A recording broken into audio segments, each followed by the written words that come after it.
Kamusta ba yung week nyo ngayon sa negosyo? Ako po GM, productive po talaga yung aking week, no? Galing ako ng Bulacan and then going to Zambales po, Kabangan. Ayun, nakabenta po ako ng products doon worth 10,000. Alright, thank you. So, si Chris. Thank you po, GM. May kausap din po ako na OFW na soon to be magiging business partner din po natin ng Hong Kong. Okay, so thank you Chris sa updates. Ma'am Elsie.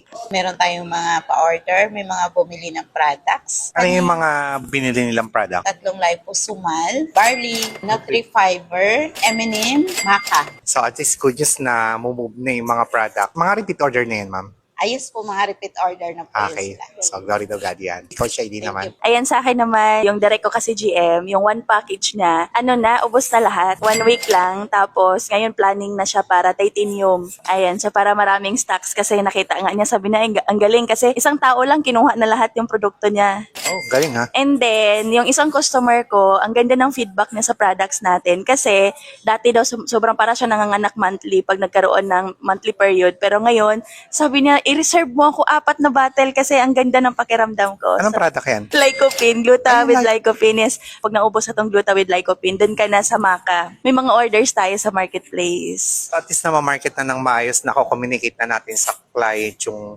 mga product.